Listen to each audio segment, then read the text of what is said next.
मैं नहीं जानता कि इन सबको बताने की शुरुआत मैं आपको कैसे करूं। मैं इन चीज़ों में बहुत ही ज़्यादा फंस चुका हूं। मैं शायद सीधा ही आपको ये सारी बातें बताना शुरू करता हूं जो कि मेरे साथ कुछ समय से घटित हो रही है। मैंने एक बहुत बड़ी गलती कर दी थी। मैंने बचपन में, जब मैं 8th क्लास में था, मैंने ओरिजा बोर्ड से खेलने की एक बहुत बड़ी गलती कर दी जिसे मैं आज तक चुका रहा हूँ। मैं नहीं जानता कि इन सब से कैसे बाहर निकला है, पर अब मैं लगभग 25 वर्ष का हूँ और मैं नहीं जानता कि मैंने उस शैतान को कहाँ से आज़ाद कर दिया है या मैंने वो कौन सा दरवाज़ा खोल दिया है जिसको मैं दोबारा बंद नहीं कर सकता। मुझे बहुत से अजीब अजीब और डरावने सपने आते हैं और बहुत ही अजीब व गरीब डरावनी घटनाएं भी मेरे साथ हो चुकी हैं, पर ये सब तो जैसे आम हो गया है। मैं अक्सर भूतिया घटनाओं में ज़्यादा दिलचस्पी दिखाता था और शायद इसी वजह से ही मेरे साथ ये सारी चीज़ें हो रही है। मैं आपको कुछ घटनाओं के बारे में बताता हूँ जिससे शायद आप समझ सके कि मेरे साथ ये सब कैसे और क्या हो रहा है। ये सब बचपन की बात है। मुझे भूतिया घटनाओं में और भूतिया कहानी सुनने में काफ़ी ज़्यादा मज़ा आता था। इसी वजह से मेरी दिलचस्पी ouija बोर्ड को खेलने के लिए हुई। मैंने काफ़ी सारी वीडियो देख रखी थी कि ouija बोर्ड को खेलने से कोई आत्मा आपके पास आती है और आप उससे अपने सारे सवालों का जवाब ले सकते हो। मैंने भी उस गेम को खेलने के बारे में सोचा। शायद यही मेरी सबसे बड़ी गलती थी। मैं अकेले कमरे में बैठा। उस दिन मेरे माता पिता भी घर पर नहीं थे। मैं अकेले एक कमरे में उसे खेलने के लिए बैठा और दिए गए नियम अनुसार मैं उसको खेलने लगा। मैं यहाँ पर उसके नियम नहीं बताऊँगा क्योंकि शायद इस कहानी को सुनकर काफ़ी और लोग उसको खेलने की कोशिश करें। मैं जानता हूँ कि काफ़ी लोग इस बारे में नेट पर सर्च करके भी जान सकते हैं, पर जितना हो सके मैं आप सब लोगों को इन चीज़ों से दूर रखना चाहता हूँ। इसी वजह से मैं इसके बारे में आपको बहुत कम ही बताऊँगा। तो हुआ ऐसा कि जब मैं उस गेम को खेलने लगा और उस गेम के अपने सवाल पूछने लगा, तो उस गेम पर रखा हुआ कॉइन अपने आप हिलने लगा। उस कमरे में सिर्फ मैं ही था और ये सब कुछ कोई वहम नहीं था। और वो सब कुछ जो भी कुछ हो रहा था वह वो वहम नहीं हो सकता था क्योंकि उस पूरे कमरे में मैं अकेला ही था। मैंने उस ouija बोर्ड से काफ़ी सारे सवाल किए और उसने मुझे सबका बिल्कुल सही सही जवाब दिया। मैं नहीं जानता था कि ये सब कैसे हो रहा है, पर मैं चाहता था कि ये सब जो कुछ हो रहा है ये सब यहीं पर बंद हो जाए। मैंने ouija बोर्ड से सवाल किया कि मैं क्या ये गेम खेलना यहीं पर रोक सकता हूँ, पर कॉइन नो की तरफ चला गया। वो देखकर मैं इतना ज़्यादा डर गया कि मैं वहीं पर बेहोश हो गया। जब अगले दिन मेरी आँख खुली, मेरे माता पिता घर पर आ चुके थे, पर उन्हें वहाँ पर ना तो कोई ouija बोर्ड मिला और ना ही कुछ और गड़बड़ का निशान। यहाँ तक कि मैं आराम से अपने बेड पर सो रहा था। मैं नहीं जानता ये सब कुछ मेरे साथ कैसे हुआ और कैसे उस ouija बोर्ड ने मेरे सारे सवालों का जवाब दिया। कई सालों से इस बारे में सोचते हुए और इस बारे में पता लगाते हुए मुझे बस यही पता चला था कि मेरे परदादा एक पंडित हुआ करते थे और मेरी दादी जो कि कुछ काला जादू वगैरह का उतारा किया करती थी। और शायद इसी जनरेशन की वजह से मेरे पास भी शायद कुछ ऐसी ताकत या ऐसा श्राप था जो मेरे पीछे था और जिसकी वजह से ही शायद मैं किसी आत्मा से इतनी आसानी से जुड़ पाया और वो मेरा पीछा छोड़ने का नाम ही नहीं ले रही है। कुछ ऐसी घटनाएं जो मेरे साथ अजीबोगरीब हुई वो कुछ इस तरीके से थी। इन सब के बाद से कुछ घटनाएं जो मेरे साथ हुई वो मेरे लिए एक श्राप की तरह थी, जो श्राप धीरे धीरे मेरे सब घर वालों को मुझसे दूर करने वाला था, या कहें एक ऐसा अंधेरा जो मेरे घर वालों को निगल जाने वाला था। एक दिन मैं रात को सो रहा था और अचानक से हमारे घर की लाइट चली गई। लाइट जाने से पता नहीं क्यों मेरी आँख खुल गई। मेरी आँख खुली तो चारों तरफ अंधेरा हो रखा था। पता नहीं क्यों मुझे ऐसा वहाँ पर डर लगने लगा। पता नहीं क्यों, पर अंधेरा होते ही मुझे वहाँ पर डर लगने लगा। पूरे घर में इतना ज़्यादा अंधेरा था कि मैं पास की चीज़ को भी नहीं देख पा रहा था। अंधेरे में कुछ देर बाद मेरी आंखें अंधेरे में एडजस्ट हुई और मैंने अपने घर में रखा हुआ लैंप जलाने की कोशिश की, पर लाइट तो आ ही नहीं रही थी। मैंने अपना फ़ोन उठाया और उसकी फ्लैशलाइट चालू करने की कोशिश की। फ्लैशलाइट चालू होते ही मैंने जैसे ही सामने की तरफ देखा तो मेरे होश उड़ गए। मैंने देखा कि सामने एक अजीब सा दिखने वाला शैतान खड़ा हुआ है। मैं उसको देखकर बहुत ही ज़्यादा डर गया और मैं फ़ौरन उसी हालत में अपने बेड से उतरकर बाहरी की ओर भागने लगा।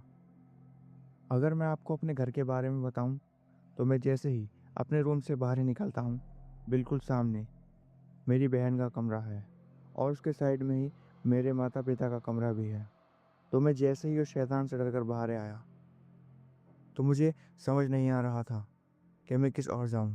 मैंने अपने माता पिता के कमरे की तरफ भागने की कोशिश की और मैं भागकर उनके दरवाजे के पास गया ही था कि तभी मुझे अचानक से उस शैतान के मेरे पीछे आने की आवाज़ आई। मैंने पीछे मुड़कर देखा तो वो शैतान अपने चारों हाथों पैरों पर चलता हुआ मेरी तरफ ही आ रहा था।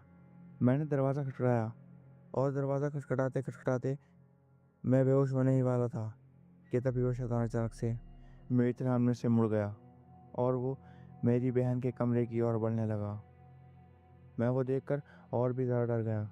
मैं अपनी फुल जान से उस दरवाजे को खटखटा रहा था कि शायद मेरे माता पिता की नींद खुल जाए और वो उठकर मेरी कुछ मदद कर सकें। मैं दरवाज़ा खटखटाते हुए इतना ज़्यादा थक गया था कि मैं वहीं पर बेहोश हो गया। या मुझे पता नहीं क्या हुआ, पर मुझे उससे आगे का कुछ भी याद नहीं। मैं सुबह उठा तो मैं अपने बिस्तर पे था। मैंने अपनी चारों तरफ देखा, पर सब चीज़ बिल्कुल नॉर्मल ही थी। मैं अपने रूम से बाहर निकला तो मेरी माँ किचन में खाना बना रही थी और मेरे पिता टेबल पर बैठे हुए नाश्ते का इंतज़ार कर रहे थे। बिल्कुल ऐसा लगा ही नहीं कि शायद रात को मेरे साथ जो भी कुछ हुआ। मैंने अपने पिता से पूछने की भी कोशिश की कि रात को मैंने आपको बहुत ही आवाज़ लगाई, पर आपने दरवाज़ा नहीं खोला। वो इस बात से हैरान थे क्योंकि रात को उन्हें कोई भी आवाज़ सुनाई नहीं दी थी, पर मैं उन्हें कुछ भी बता नहीं पा रहा था क्योंकि मैं उन्हें क्या बताता कि मैंने रात को घर में कोई शैतान देखा है। इस पर वो ऑब्वियस सी बात है, वो बिल्कुल भी यकीन नहीं करती।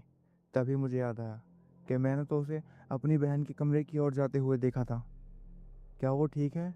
मैंने चारों ओर देखा, पर मेरी बहन, जो कि मुझसे हर रोज़ जल्दी उठ जाया करती थी, वो आज अपने कमरे से बाहर नहीं आई है। मैंने अपने पापा से कहा कि मेरी बहन कहाँ पर है। उन्होंने कहा शायद वो अपने कमरे में सो रही होगी, पर आजकल वो तुम्हारी जैसी होती जा रही है। देखो कितना टाइम हो गया, पर वो अपने कमरे से बाहर नहीं आई। इतना कहते हुए मेरी माँ वहाँ पर नाश्ता ले आई। उन्होंने नाश्ता टेबल पर रखा और एक चाय का कप उठाकर मेरी बहन के कमरे में जाने लगी उसे उठाने के लिए। हम नाश्ता करने ही वाले थे कि तभी अचानक से मेरे माँ के ज़ोर से चिल्लाने की आवाज़ आई। उनकी वो आवाज़ सुनकर मैं और मेरे पिता ज़ोर से उस कमरे की तरफ भागे, ज़ोर से मेरी बहन के कमरे की तरफ भागे। और हम वहाँ पर जो देखा, वो देखकर हम समझ ही नहीं पा रहे थे कि ये सब क्या हुआ था। हमने देखा कि मेरी बहन अपने बिस्तर पर बहुत ही अजीब से ढंग से लेटी हुई है, जैसे आपने किसी मूवी में देखा होगा। उसका शरीर पूरा ऐठ रखा था। मैं समझ नहीं पा रहा कि मैं इस बारे में आपको कैसे एक्सप्लेन करूं, पर उसको देखकर ऐसा लग रहा था जैसे उसके हाथों पैर, जैसे उसके चारों हाथ और पैर ऐंठ कर एक दूसरे में पिरोए गए हों, जैसे किसी ने उसका बहुत बुरा हाल किया था। वो देखकर मेरे माता पिता समझ गए थे कि ये कोई आम घटना नहीं है, पर हमारे घर में कुछ ना कुछ गड़बड़ ज़रूर है। हमने जैसे तैसे अपनी बहन की अंतिम क्रिया की और इस बात को गुजरे हुए 1-2 दिन ही हुए थे कि तभी मेरे पिता एक पादरी को हमारे घर लेकर आए, हमारा घर अच्छे से दिखाने के लिए। वो पादरी आए और उन्होंने अच्छे से उस घर को देखा, पर वहाँ पर उन्हें कोई भी गड़बड़ दिखाई नहीं दी। इन सबको गुजरे हुए लगभग 2-3 हफ्ते ही हुए थे कि तभी अचानक से ये सारी घटना होनी जैसे बंद सी हो गई। मुझे भी अब अपने घर में कुछ दिखाई नहीं देता था और ना ही मेरे घर वालों को। हालांकि मेरे घर वालों को पहले भी इस बारे में बिल्कुल आइडिया नहीं था कि हमारे घर में कोई चीज़ है जो कि मुझे दिखाई दे रही है। पर कुछ दिनों तक हमारा घर बिल्कुल नॉर्मल रहा। हम इस बारे में भूलने ही वाले थे कि तभी हमारे साथ एक दूसरी घटना घटी। दूसरी घटना कुछ इस प्रकार थी कि मैं कुछ दिनों के लिए अपनी दादी के यहाँ पर गया हुआ था। हम कुछ अंदरूनी कारणों की वजह से एक घर में नहीं रहते थे, तो मैं उनके यहाँ पर गया हुआ था। हालांकि मेरी दादी बहुत ज़्यादा बूढ़ी है, पर वो आज भी अपने सारे काम खुद ही कर लेती है और वो काफ़ी अच्छे से उन कामों को कर लेती है। मतलब वो ज़्यादा थकती नहीं है और ना ही उन्होंने अपनी देखभाल के लिए कोई रखा हुआ है, क्योंकि वो खुद इतनी ज़्यादा फिट थी। ना ही उन्हें कोई बीमारी थी जो उन्हें किसी और की सहायता लेने की ज़रूरत पड़े। वो अकेली उस घर में रहा करती थी। वो एक छोटा सा घर था, एक बेडरूम, हॉल, किचन और ज़रूरत का सारा सामान जो उन्हें चाहिए था। तो शाम मैं उनसे मिलने के लिए गया हुआ था। हमने खाना वगैरह खाया और मैं उनके घर में ही सोने के लिए लेट गया। मैं सोने के लिए लेटा ही था कि मेरी आंख अचानक से रात को एक अजीब सी आवाज़ से खुली। मैंने फ़ोन में टाइम देखा। उस समय रात के 1:30 बज रहे थे। मुझे सोए हुए 2-3 घंटे हो चुके थे, पर मुझे उठने के बाद इतना थकावट महसूस हो रही थी कि मुझे ऐसा लग रहा था कि जैसे मैं भी एक पल के लिए ही सोया हूँ और दोबारा से उस घटना के कारण और दोबारा से उस अजीब सी आवाज़ के कारण मैं ऊपर उठ गया। मैं उठा, मैंने अपनी लाइट जलाई। मुझे उस समय काफ़ी प्यास भी लग रही थी। इसी वजह से मैंने अपनी बोतल उठाई और पानी लेने के लिए मैं बाहर गया ही था कि तभी मैंने फिर से उसी शैतान को घर के बीचों बीच दालान में खड़े हुए देखा। वो देखकर बोतल मेरे हाथ से छूट गई। मैं समझ गया था कि यह शैतान यहाँ पर है और अब कुछ बहुत ही ज़्यादा गलत होने वाला है। इतना गलत जो मैं शायद अपने सपने में भी नहीं सोच सकता था। मैं अपने आप को कोस रहा था कि मैं वहाँ पर क्यों आया और शायद अब मेरी दादी की जान भी खतरे में थी।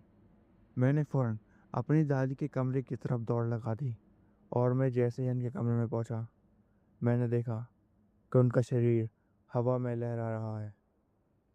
उनकी गर्दन पूरी 180 डिग्री पीछे की ओर मुड़ी हुई थी। वो नज़ारा इतना खौफनाक था कि मैं उसको देखकर इतनी ज़ोर से चिल्लाया कि आसपास वाले भी सारे लोग रात में ही हमारे घर पर आ गए। मैंने घर का दरवाज़ा खोला तो वो देखकर वो भी काफ़ी ज़्यादा हैरान थे, पर उन्हें पता था कि हमारे साथ पहले भी ऐसी कुछ घटनाएं हुई हैं और उन्होंने फ़ौरन मेरे माता पिता को फ़ोन कर दिया। मुझे ऐसा लग रहा था कि मैंने जो भी कुछ किया था वो मेरी पीढ़ियों तक मेरा पीछा नहीं छोड़ेगा और शायद वो मेरे घर वालों को भी मेरे साथ नहीं रहने देगा। पता नहीं कैसे उससे मेरे माता पिता सुरक्षित थे, पर जो भी था, मेरी दादी भी अब जा चुकी थी।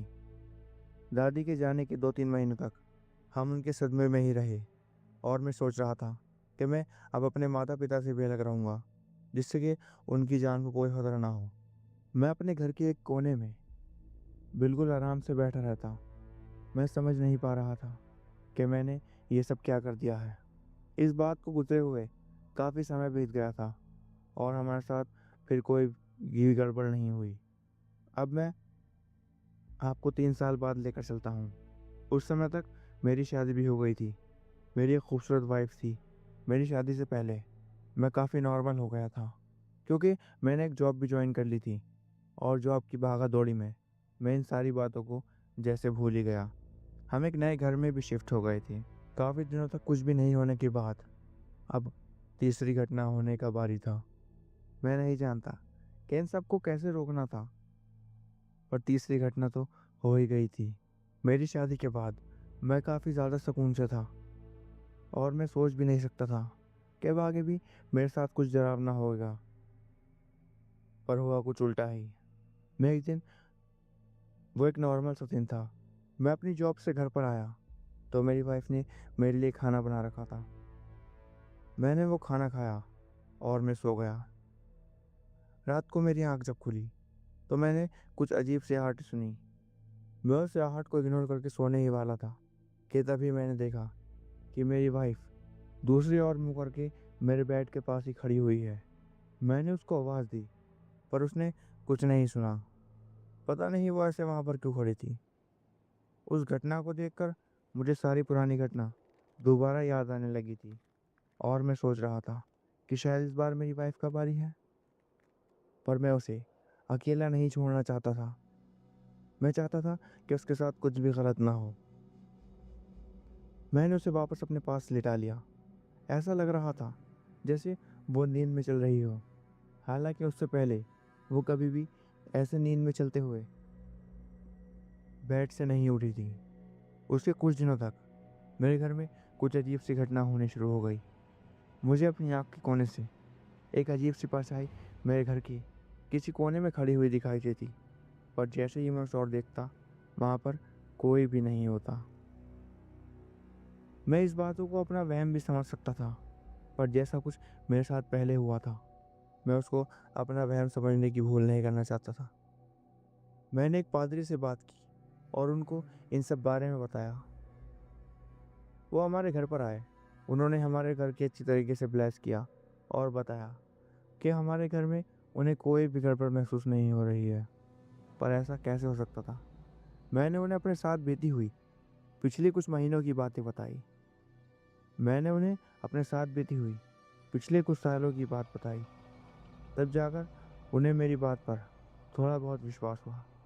उन्होंने बताया कि वो जो भी कोई शक्ति है जो कि शायद इस घर में मौजूद है वो उनकी ताकत से भी ज़्यादा ताकतवर है और इसी वजह से वो उसको महसूस नहीं कर पा रहे हैं।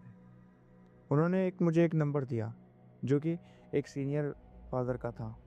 उन्होंने कहा कि मुझे उनसे मिलना चाहिए और इस बारे में बात करनी चाहिए।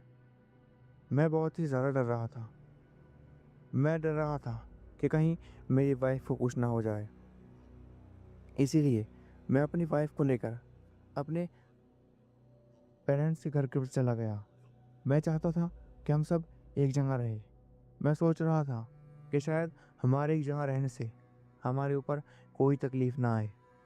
पर मुझे क्या पता कुछ ऐसा होने वाला था जिसके बारे में मैंने सोचा भी नहीं था।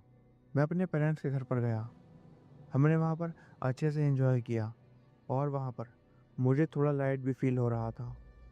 मुझे वहाँ पर कोई ख़तरा भी नहीं लग रहा था। 2-3 दिन के लिए मैंने जॉब से भी छुट्टी ले ली थी जिससे कि मैं सारा ख्याल जिससे कि मैं सारे दिन अपनी वाइफ के पास ही रह सकूं और उसका ही ख्याल रख सकूं। पर शायद उसका भी कुछ फ़ायदा नहीं हुआ। वो संडे का दिन था। मुझे आज भी अच्छे तरीके से याद है जब ये आखिरी घटना घटी। मैं रात को सोकर उठा। पता नहीं मेरी आँख क्यों खुल जाती है अक्सर रात को। मैं इस बारे में खुद भी हैरान हूँ। पर जब मैं इस बार रात को उठा तो मैंने अपनी नज़र के सामने उसी शैतान को दोबारा बैठे हुए देखा। शायद आपको ये बात इतनी डरावनी ना लगे, पर आप महसूस कीजिए कि आप रात को सोकर उठे हो और आपको अचानक से एक कटे फटे मुंह वाला आदमी आपके बिस्तर के सामने दिखाई दे तो आपको कैसा महसूस होगा। ऐसा ही उस दिन मुझे महसूस हुआ। मैं उसको देखते ही बहुत ज़्यादा डर गया। पर शुक्र था वो वहाँ पर ऐसा ही बैठा हुआ था। मैंने अपनी वाइफ की ओर देखा पर वो आराम से सो रही थी। मैं वहाँ पर ऐसे ही बैठा रहा। मैं उसको नुकसान नहीं पहुँचा सकता था या शायद मेरे अंदर हिम्मत नहीं थी कि मैं उसको वहाँ से हिलाने के लिए या फिर वहाँ से भगाने के लिए कुछ करूँ। मैं भी ऐसा बैठा रहा और वो भी ऐसे ही बैठा रहा। उसने ना ही मेरे साथ और ना ही मेरी वाइफ के साथ कोई भी गड़बड़ की, यानी कि उन्हें नुकसान पहुंचाने की उसने कोई भी कोशिश नहीं की। काफ़ी देर तक हम ऐसे ही बैठे रहे। पर देखते ही देखते वो अचानक से धुंधला होना शुरू हो गया और वो जैसे वहाँ से गायब हो गया। मुझे पता नहीं जो भी कुछ मुझे दिखाई देता है मैं उसको अपना वहम मानूं या फिर वो सब कुछ मेरे साथ सच में होता रहता है। पर शुक्र था उस दिन जब मैं सुबह उठा तो मैंने देखा कि मेरी वाइफ को कुछ नहीं हुआ है और वो आराम से सोकर उठ गई है और फ्रेश होने के लिए बाथरूम में गई हुई है। मुझे बहुत अच्छा महसूस हो रहा था कि चलो मेरी वाइफ के साथ कुछ नहीं हुआ है, और शायद जो कुछ मैंने रात को देखा है वो मेरा वहम हो। मैं ऐसे ही उल्टे सीधे ख्याल अपने दिमाग में सोच रहा था कि तभी अचानक से मुझे याद आया कि मेरे माता पिता वो भी तो इसी घर में थे, कहीं उनको तो कुछ नहीं हो गया। मेरे दिमाग में ये ख्याल आते ही मैंने उनकी तरफ ऐसे दौड़ लगाई, जैसे जैसे आप सोच नहीं सकते मैं इस बारे में आपको क्या बताऊं। मैं भागकर उनके कमरे में गया। वो सचमुच हैरान कर देने वाला था। वही हुआ जिसका मुझे डर था।